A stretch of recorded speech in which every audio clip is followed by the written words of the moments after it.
ನಮಸ್ತೆ ಕರ್ನಾಟಕ. ಅರೆ ಬಾವ, ಇದೇನಿದು? ನೀವ್ಯಾಕೆ ಈ ಬಜಾರಿನ ಎತ್ತಕ್ಕೆ ಹೋದ್ರಿ? ಅವಳ ಕಾಲಿಗೆ ಏನಾಗಿದೆ ಅಂತ ಸೋಮಾರಿ ಇಳಿಯೇ ಕೆಳಗಡೆ. ಪಾಪ ನಮ್ಮ ಬಾವ ಚಾಕ್ಲೇಟ್ ಹೀರೋ ಥರ ಇರೋನ್ನ ಇವಾಗ ನಿನ್ನ ಸೇವೆ ಮಾಡಿ ಮಾಡಿ ಸೈಡ್ ಆ್ಯಕ್ಟರ್ ಥರ ಮಾಡಬೇಡ. ಹೋಗಲೋ. ಅವನನ್ನು ಯಾವಳೋ ಎತ್ಕೊಳಕ್ಕೆ ಹೇಳಿದ್ದು? ನನ್ನ ಅಂತ ಹೀರೋಯಿನ್ ಹೆಂಡತಿ ನಡೆದ್ರೆ ಸವೆದು ಹೋಗ್ತಾಳೆ ಅಂತ ಎತ್ಕೊಂಡು ಬಂದ.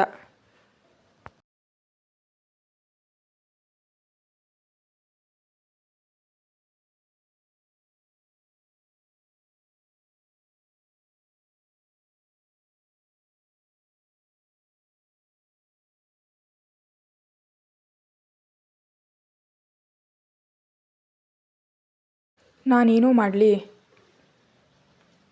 ನೀನು ಕಲ್ತ್ಕೊ. ನೆಕ್ಸ್ಟ್ ಡೇ ನಮ್ಮ ಅದಕ್ಕೆ ಬಂದಾಗ ಬೇಕಾಗುತ್ತೆ. ನಿನ್ನ ಥರ ಬಚಾರಿನ ನಾನು ಯಾಕೆ ಮದುವೆ ಆಗಲಿ? ನನಗೇನು ತಲೆ ಕೆಟ್ಟಿದ್ಯಾ? ನಾನು ನನ್ನ ಥರಾನೇ ಸೈಲೆಂಟ್ಗನ್ನ ಮದುವೆ ಆಗ್ತೀನಿ.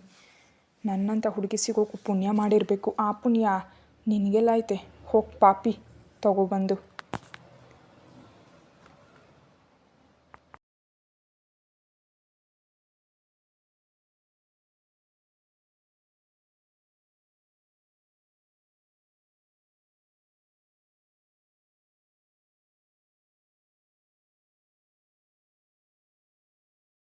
ಅಡ್ಬಿದ್ದೆ ತಾಯಿ, ನನಗಂಥ ಪುಣ್ಯ ಈ ಜನ್ಮದಲ್ಲಿ ಬೇಡ. ಕೈ ಮುಗಿದ್ಬಿಟ್ಟ ಮದನ್. ನಿಮ್ಮ ಮಾತುಕತೆ ಮುಗ್ದಿದ್ರೆ ರಿಸೆಪ್ಷನ್ ಇದೆ, ಬೇಗ ರೆಡಿ ಆಗ್ಬೇಕು. ನಡೀರಿ. ಮದನ್, ನಿಮ್ಮ ಬಾವನ್ ರೆಡಿ ಮಾಡು. ನಡಿಯಮ್ಮು, ಬರೀ ಮಾತೆ ಆಯ್ತಲ್ಲ ನಿಂದು. ಮದುವೆ ದಿನವಾದರೂ ಬಾಯಿ ಮುಚ್ಚಲ್ವಲ್ಲೇ. ಗುಣಗುತ್ತಲೇ ಕರೆದುಕೊಂಡು ಹೋದ್ರು ಸರ್ಸು.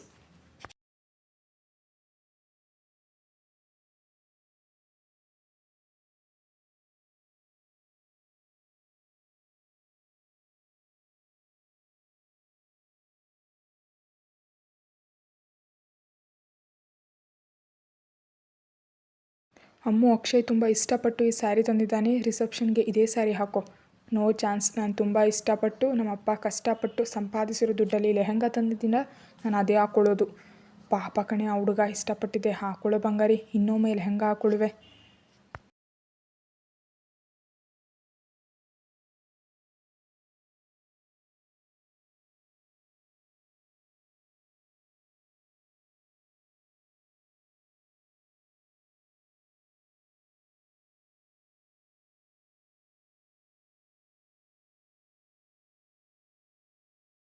ನಾನು ಇಷ್ಟಪಟ್ಟೆ ತಂದಿರೋದು. ಮಾ, ನೀನೇನು ಐಸಿಟ್ರು ಅಷ್ಟೇ, ನಾನು ಲೆಹಂಗಾನೇ ಹಾಕ್ಕೊಳ್ಳೋದು. ಹೇಳ್ದಷ್ಟು ಕೇಳ್ತೀಯೋ ಇಲ್ಲ ಪೊರ್ಕೆ ತರಲೋ? ಮಾ, ನಂಗೊಂದು ಡೌಟು.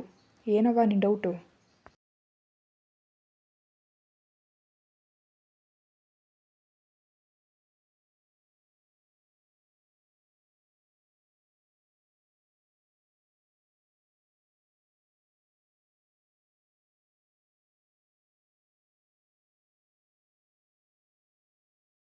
ನಿನ್ನ ಮದುವೆಲಿ ನಮ್ಮ ಅಪ್ಪಂಗೆ ಪೊರಕೆನೇ ವರದಕ್ಷಿಣೆ ಕೊಟ್ಟಿದ್ರ? ಏನು ಕತೆ? ಕಣ್ಣು ಹೊಡೆದು ಕೇಳಿದ್ಲು. ತಲೆ ಹರಟೆ. ಸರಿ ಹಾಕೊಂಡು ಬಾ ಬೇಗ ಬೇಗ. ಆಮೇಲೆ ನಾನು ಮದುವೆ ಕತೆ ಕೇಳುವಂತೆ. ಐ ಹೇಟ್ ಯು ಸರ್ಸು. ನಿನಗೆ ಡೈವರ್ಸ್ ಕೊಡಿಸ್ಲಿಲ್ಲ ಅಂದರೆ ನಾನು ಅಮೃತಾನೇ ಅಲ್ಲ. ನಿನಗೆ ನನ್ನ ಕಂಡ್ರೆ ಚೂರು ಪ್ರೀತಿನೇ ಇಲ್ಲ.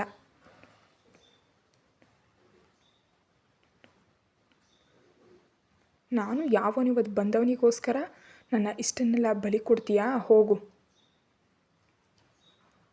ಅಳಬೇಡ ಮಾರಾಯ್ತಿ. ಸರಿ ಬಿಡು, ನಿನಗೆ ಏನು ಇಷ್ಟನೋ ಅದೇ ಹಾಕೋ.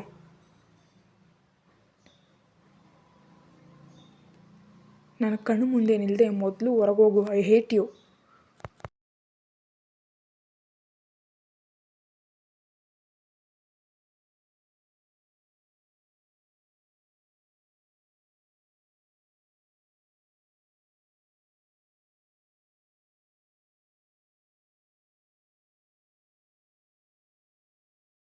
ಬೇಗ ರೆಡಿಯಾಗಿ ಬಾ ತಾಯಿ. ಮದುವೆ ಆದಮೇಲೆ ನನ್ನ ಮೇಲೆ ಯಾಕೆ ಲವ್ ಬರುತ್ತೆ? ನನಗೆ ನೀನು ಬೇಡ, ಆ ಡಬ್ಬ ಡಾಕ್ಟ್ರು ಬೇಡ. ನಾನು ನಮ್ಮ ಅಪ್ಪನಿಗೆ ಬೇರೆ ಮದುವೆ ಮಾಡಿಸಿ ಹೊಸ ಅಮ್ಮನ ಜೊತೆ ಸೆಟ್ಲ್ ಆಗಿಬಿಡ್ತೀನಿ. ನೀನು ನಿನ್ನ ಹಳೆ ಮಗನ ಜೊತೆ ಹೊಸ ಅಳಿಮೈಯನ್ನು ಸೇರಿಸ್ಕೊಂಡು ಜಾಗ ಖಾಲಿ ಮಾಡ್ತಿರು.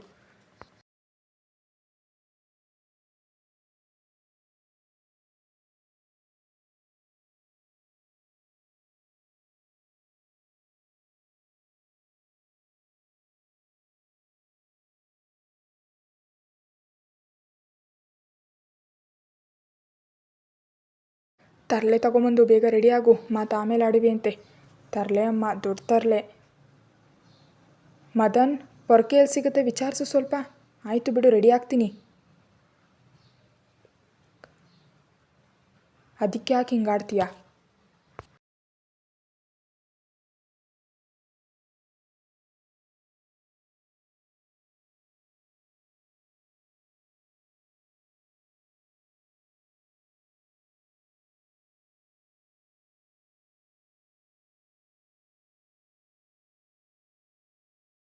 ಮೊದಲು ಪೊರಕೆನೆಲ್ಲ ಬ್ಯಾನ್ ಮಾಡಬೇಕು. ನಮ್ಮಮ್ಮ ಇರೋ ಕಡೆ ಈ ಜನ್ಮದ ದೊಡ್ಡ ವಿಲ್ಲನ್ ನಮ್ಮಮ್ಮನೇ ನನಗೆ. ಗೊಣಗುತ್ತಲೇ ಇದ್ಲು. ಏನೇ ಅದು ಮತ್ತೆ ಗೊಣಗೋದು? ಏನಿಲ್ಲ ಅಮ್ಮ, ನಮ್ಮಮ್ಮ ಎಷ್ಟು ಒಳ್ಳೆಯ ಅಮ್ಮ ಅಂತ ಹೇಳಿದೆ ಅಷ್ಟೇ.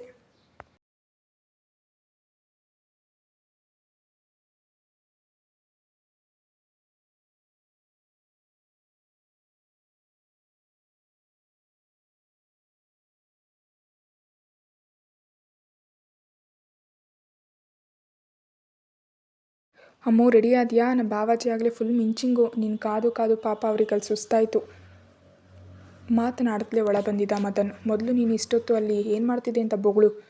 ಅವನು ಯಾವನೋ ಬಾವ ಅಂತ ನನಗೆ ಗಂಟು ಹಾಕಿಸ್ಬಿಟ್ಟು ಅವನಿಂದೇನೆ ಸುತ್ತಾ ಇದೆಯಲ್ಲ, ಕಾರಣ ಏನು ಹೇಳು?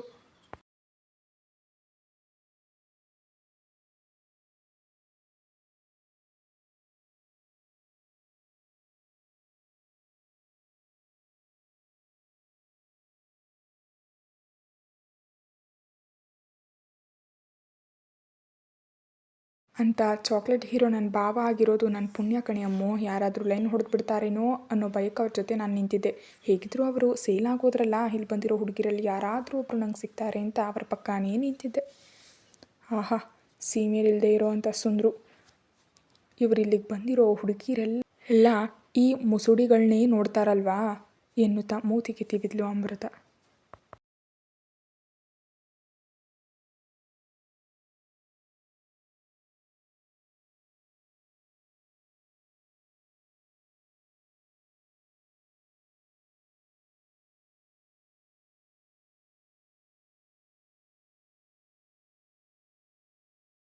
ಹೋ ಮುಚ್ಚಿ, ಸ್ವಲ್ಪ ಹೊರಗಡೆ ಬಂದು ನೋಡು, ಅದೆಷ್ಟು ಹುಡುಗಿಯರು ನನ್ನ ಭಾವನ ಪಕ್ಕನೇ ನಿಂತು ಫೋಟೋ ತೆಗೆಸ್ಕೋತಿದ್ದಾರೆ ಅಂತ. ವಾಟ್? ಅವ್ರ ಮೂತಿಗೆ ಇವತ್ತು ಮೈದಾ ಹಿಟ್ಟು ಪ್ಯಾಕ್ ಹಾಕ್ತೆ ಬಿಡೋಳಲ್ಲ ನಾನು. ಅಲ್ಲೇ ಹೇಳಿದ್ದೀನಿ, ಇನ್ನು ಮುಂದೆ ಹುಡುಗಿಯರಿಂದ ಸ್ವಲ್ಪ ದೂರ ಇದ್ದರೆ ನಿನಗೆ ಒಳ್ಳೇದು ಅಂತ. ಆದರೂ ಬಾಲ ಬಿಚ್ತಿದ್ದಾನೆ. ಏನು ಮೇಡಮ್ಗೆ ಜಲಸಿ ಜಾಸ್ತಿ ಆಗ್ತಿರೋ ಆಗಿದೆಯಲ್ಲ.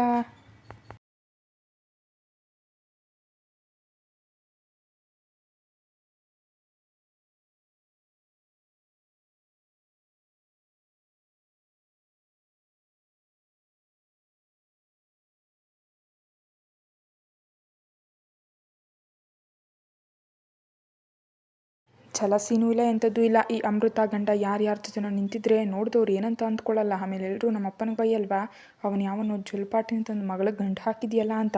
ಅದಕ್ಕೆ ಹೇಳಿದೆ ಅಷ್ಟೆ. ಗೊತ್ತು ಗೊತ್ತು, ನೀನು ಅದೆಷ್ಟು ಹೆಸರನ್ನು ಉಳಿಸ್ಕೊಂಡಿದ್ಯಾ. ಗ್ರೇಟ್ ಸದಾನಂದ ಅವರಿಗೆ ಅಂತ. ನಡಿ ನಡಿ, ನಮ್ಮ ಬಾವ ಕಾಯ್ತಿದ್ದಾರೆ. ಲೇಟಾದರೆ ಸದಾನಂದ್ರವರು ಅರ್ಚನೆ ಶುರು ಮಾಡ್ತಾರೆ.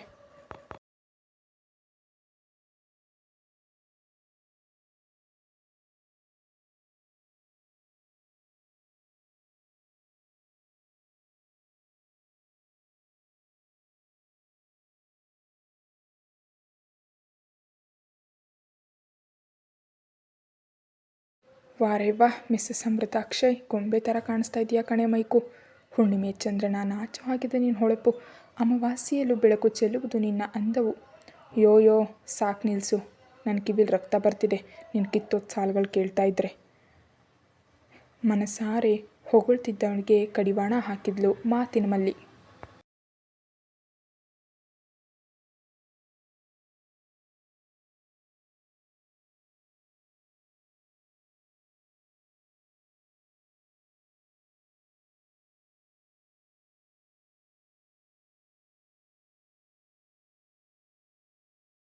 ಅಲ್ವೇ ಹೆಂಡ್ತಿ, ಬಾಯಿ ತುಂಬ 4 ಮಾತು ಹೊಗಳಿಸ್ಕೊಳ್ಳೋಕೆ ಏನು ರೋಗ ನಿನಗೆ ಅಂತೀನಿ. ಆವಾಗಲಿಂದ ಅದೆಷ್ಟು ಹುಡುಗಿಯರಿಗೆ ಹೀಗೆ ಹೊಗಳುತ್ತಾ ನಿಂತಿದೆಯಾ ನೀನು? ಕೈ ಕಟ್ಟಿ ಪ್ರಶ್ನಿಸಿದ್ಲು. ಇಲ್ಲಮ್ಮ, ನಾನು ಆವಾಗಿಂದ ಒಂದೇ ಒಂದು ಮಾತನ್ನು ಆಡಿಲ್ಲ.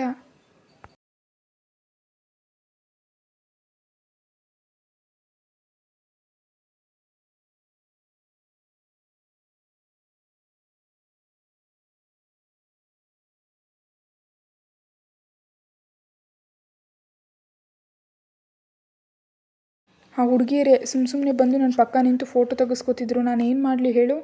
ಪಾಪದ ಒಂಥರ ಮುಖ ಮಾಡಿ ಹೇಳ್ದ, ಏನಾದರೂ ಮಾಡ್ಕೊ, ಮೊದಲು ನನಗೆ ಡೈವರ್ಸ್ ಕೊಡು. ಅಯ್ಯೋ ದೇವ್ರೇ, ಅದೇನು ಅಂತ ನನ್ನ ಹಣೆಯಲ್ಲಿ ಹಣೆ ಬರಹ ಬರ್ತೀಯೋ? ಮದುವೆ ದಿನಾನೇ ಮನತರಿಸಿ ಡೈವೋರ್ಸ್ ಕೊಡು ಅಂತವಳಲ್ಲೋ. ಅಳುವ ನಾಟಕ ಸರದಿ ಅಕ್ಷಯ್ದು.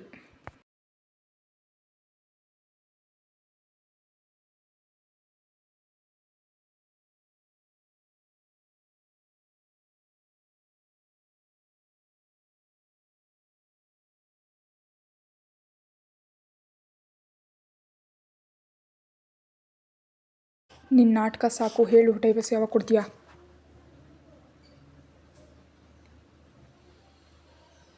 ಅಲ್ವೇ, ಅದೇನಂತ ಸಂಸಾರ ಮಾಡ್ತಿರೋ ನಾನು ಕಾಣೆ. ಬೆಳಗ್ಗೆಯಿಂದ ನಾನು ನೋಡ್ತಾನೆ ಇದ್ದೀನಿ, ಒಂದಾದರೂ ನೆಟ್ಟಗೆ ಪೋಸ್ ಕೊಟ್ಟಿದ್ದೀರಾ? ಈಗಲಾದರೂ ಸ್ವಲ್ಪ ಕಿಸಿಬಾರ್ದೆ? ಇಲ್ಲೂ ಜಗಳ ಮಾಡ್ತಾ ನಿಂತಿದ್ರೆ ನಾನು ಯಾರು ಫೋಟೋ ತೆಗೆದುಕೊಳ್ಳಿ? ಈ ಬಾರಿ ಬೈಯೋ ಸರದಿ ಫೋಟೋಗ್ರಾಫರ್ದು. ಮೈಕು ಚೂರು ಸ್ಮೈಲ್ ಮಾಡು, ಫೋಟೋದವನ ಹತ್ರನೂ ಬಯಸ್ಬೇಡ್ವೆ?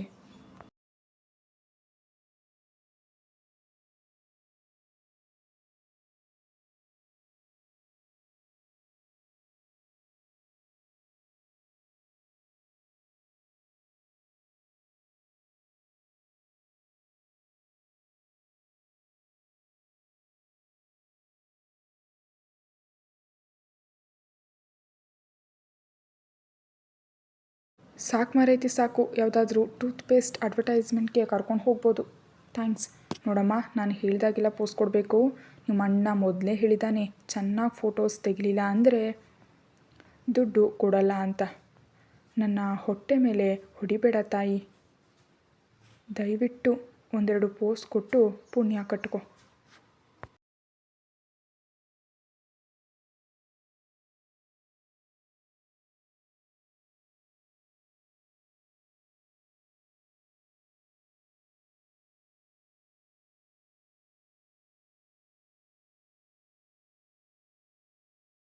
ಫೋಟೋಗ್ರಾಫರ್ ಬೇಡಿಕೆ ಇಟ್ಟಿದ್ದ. ನೋಡಿಯಾ, ಸಿಂಗಲ್ ಫೋಟೋಸ್ನ ಎಷ್ಟು ಬೇಕಾದರೂ ತೆಗಿ, ನೀನು ಹೇಳಿದ ಪೋಸ್ ಎಲ್ಲ ಕೊಡ್ತೀನಿ. ಈ ಕಿತ್ತೋ ಡಾಕ್ಟ್ರು ಪಕ್ಕ ನಿಂತು ತಪ್ಕೊಂಡು ಪೋಸ್ ಕೊಡು, ಕಿಸ್ ಮಾಡ್ತಾ ಪೋಸ್ ಕೊಡು ಅಂದರೆ ನೀನು ಅಲ್ಲು ಉದುರಿಸಿ ಮನೆಗೆ ಕಳಿಸ್ತೀನಿ.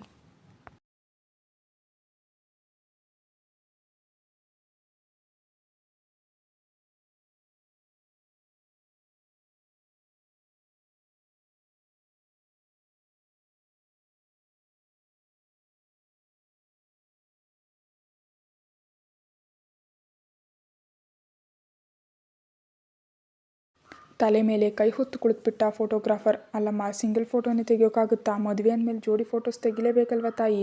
ಹಣೆ ಚಚ್ಕೊಳ್ಬೇಕೆನ್ನಿಸ್ತು ಫೋಟೋಗ್ರಾಫರ್ಗೆ.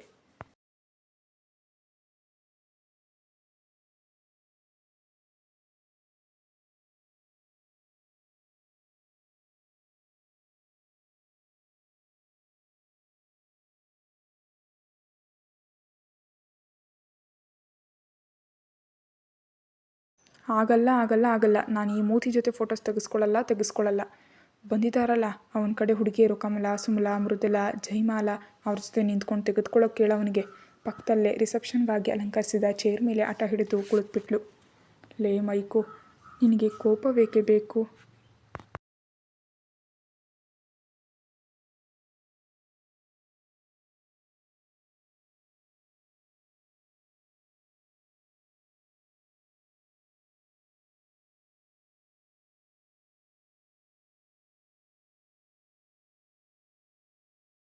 ನೀನು ನೋಡ್ತಾ ಇದ್ದರೆ ನನಗೆ ಕೋಪ ಬರುತ್ತೆ. ನಾನೇನು ಮಾಡಲಿ ಹೇಳು ನಿನಗೆ ಕೋಪ ಕಡಿಮೆ ಮಾಡೋದಕ್ಕೆ?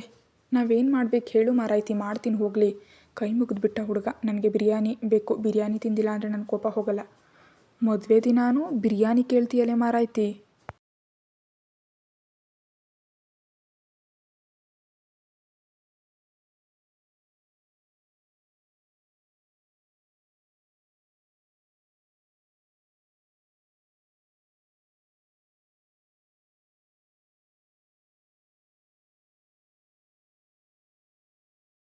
ನನಗೆ ಬಿರಿಯಾನಿ ಕೊಡಿಸಿಲ್ಲ ಅಂದರೆ ನಾನು ಫೋಟೋಸ್ ತೆಗೆಸ್ಕೊಳ್ಳಲ್ಲ.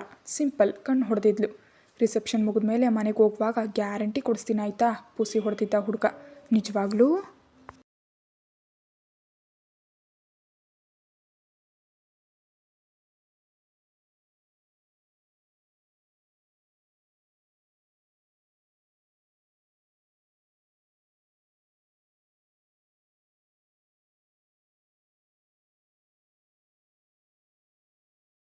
ಹ್ಞೂ ಮಾ, ನಿಜವಾಗ್ಲೂ ಕೊಡಿಸ್ತೀನಿ ಆಯಿತಾ, ಪ್ರಾಮಿಸ್.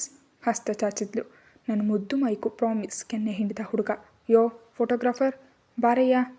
ಅದೇನು ಡಿಸೈನ್ ಆಗಿ ಫೋಟೋ ತೆಗಿತೀನಿ ಅಂದ್ಯಲ್ಲ, ಬಾ ತೆಗಿ ಬಾ.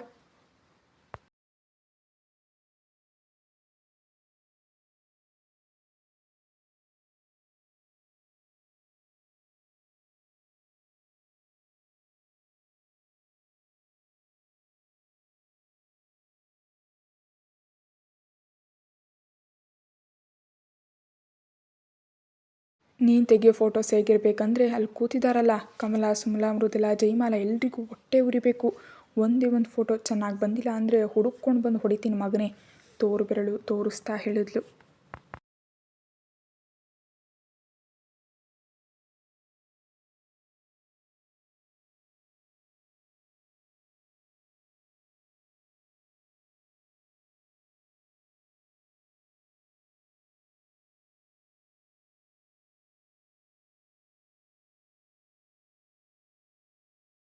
ಸಾರ್, ಈ ಅಮ್ಮನ ಬ್ಯಾಟ್ರಿ ಚಾರ್ಜ್ ಆಗೋದಕ್ಕೆ ಏನು ಕೊಟ್ರಿ? ಅಕ್ಷಯ್ ಕಿವಿಯಲ್ಲಿ ಬಿಸಿ ಕೊಡ್ತಾ ಫೋಟೋಗ್ರಾಫರ್. ಅಕ್ಷಯ್ ನಸುನಕ್ಕಿದನಷ್ಟೇ. ತುಂಬ ಮುದ್ದಾಗಿ ಕಾಣ್ತಾ ಇದೆಯಮ್ಮ ಈ ಸ್ಯಾರಿಲಿ. ನೋಡು ನನ್ನ ಅಳಿಮೆಯ ಎಷ್ಟು ಚೆಂದ ಸೆಲೆಕ್ಷನ್ ಮಾಡ್ತಾನೆ ಅಂತ. ನಿಮ್ಮಿಬ್ಬರ ಜೋಡಿ ಬಹಳ ಚೆಂದ ಇದೆ. ಹೀಗೆ 100 ಕಾಲ ಖುಷಿಯಾಗಿರಿ. ಮನಸಾರೆ ಹೊಗಳಿದ್ರು ಸದಾನಂದ್.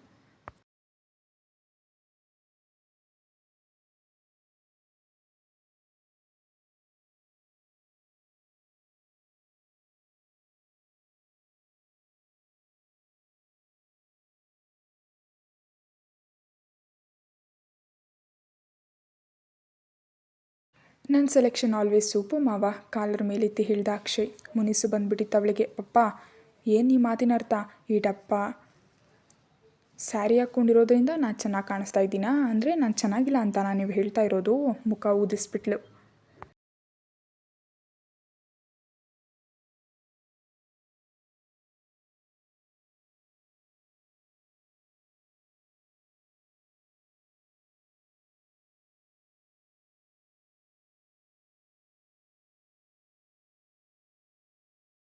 ನನ್ನ ಸೊಸೆನೇ ಚೆನ್ನಾಗಿರೋದು, ಅದಕ್ಕೆ ಸೀರೆ ಚೆನ್ನಾಗಿ ಕಾಣ್ತಾ ಇರೋದಲ್ವಾ ಬಿಗ್ರೆ ಎಂದರು ಅಕ್ಷಯ್ ತಂದೆ ಭೂಪತಿ ರಾಯರು. ನೋಡಿ ಮಾವ, ಎಲ್ಲರೂ ನನ್ನ ಬಿಟ್ಟು ನಿಮ್ಮ ಮಗ ತಂದಿರೋ ಸೀರೆನೇ ಹೊಗಳ್ತಿದ್ದಾರೆ. ಅವಳು ನಾಟಕ ಮಾಡ್ತಾ ತನ್ನತ್ತೆ ಮಾವನ್ನ ತಬ್ಬಿಟ್ಲು. ಅಯ್ಯೋ ಗೊಂಬೆ, ನನ್ನ ಗೊಂಬೆ, ನೀನು ಹಾಕಿರೋದಿಂದಲೇ ಸೀರೆ ಚೆನ್ನಾಗಿ ಕಾಣ್ತಾ ಇರೋದು ಕಣಮ್ಮ ಎಂದು ಸಮಾಧಾನ ಪಡಿಸಿದ್ರು ಅಕ್ಷಯ್ನ ತಾಯಿ ಗಾಯತ್ರಿ ಅವರು.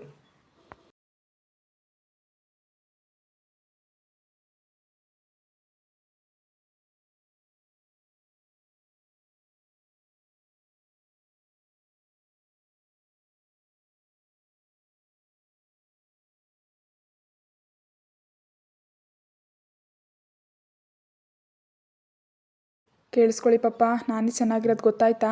ಮೂತಿ ತಿರುಗಿಬಿಟ್ಲು. ನನಗೂ ಗೊತ್ತಮ್ಮ ನನ್ನ ಮಗಳೇ ಚೆಂದ ಇರೋದು ಅಂತ. ಸರಿ ಸರಿ ಹೋಗಿ ನಿಮ್ಮ ಹೆಂಡತಿ ಮಗನ ಕರ್ಕೊಂಡು ಬನ್ನಿ, ಫ್ಯಾಮಿಲಿ ಫೋಟೋ ತೆಗೆಸ್ಕೊಳ್ಳೋಣ.